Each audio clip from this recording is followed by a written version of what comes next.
విష్ణుమూర్తి అప్పుడు ఎలా పెరుగుతూ ఉన్నారంటే ఇంతింతై వటుడింతయై మరియుం దానింతై నభో వీధిపైనంతై తోయద మండలాగ్రమున కల్లంతై ప్రభారాశిపైనంతై చంద్రునికంతయై ధ్రువునిపైనంతై మహర్వాటిపైనంతై సత్యపదోన్నతుండగుచు బ్రహ్మాండాంత సంవర్ధియై.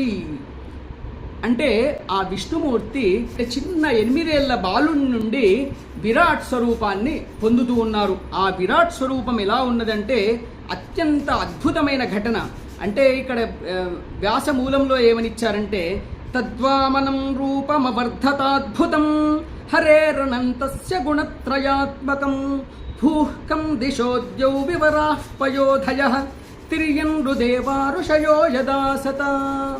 అప్పుడు ఆ యొక్క విష్ణుమూర్తి విరాట్ రూపంలో ఈ భూమండలాన్ని, ఆకాశము, దిక్కులు, స్వర్గము, పాతాళము, సముద్రము, పశుపక్షాదులు అంటే సకల జీవరాశులు కూడా ఆయనలో నిబిడీకృతమై ఉన్నాయి.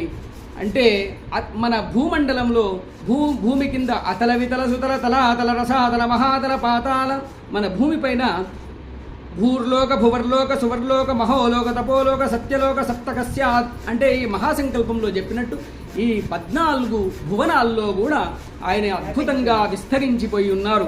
అటువంటి దివ్యమైనటువంటి గొప్పనైనటువంటి ఘట్టాన్ని బలిచక్రవర్తితో సహా అందరూ కూడా వీక్షిస్తూ ఉన్నారు.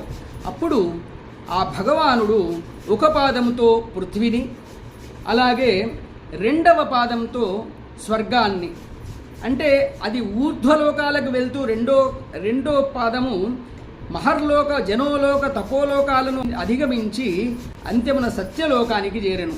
అప్పుడు 3వ పాదాన్ని పెడదామంటే బలిచక్రవర్తి దగ్గర అణుమాత్రమైనటువంటి నేల కూడా ఆయన దగ్గర మిగిలిలేదు.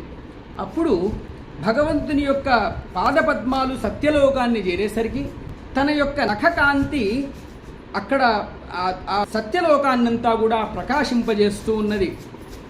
వెంటనే బ్రహ్మదేవుడు తన కమండలం తీసుకొని ఆ కమండలంలో నీటిని ఆ స్వామివారి యొక్క పాదాలను కడుగుతూ ఉంటే ఆ నీరు జాలువారి గంగా నదిగా ఈరోజు భూలోకాన్ని పవిత్రం చేస్తూ ఉన్నది. అందుకోసమే బ్రహ్మ కడిగిన పాదము అని చెప్పి అన్నమాచార్య కీర్తన కూడా ఉన్నది.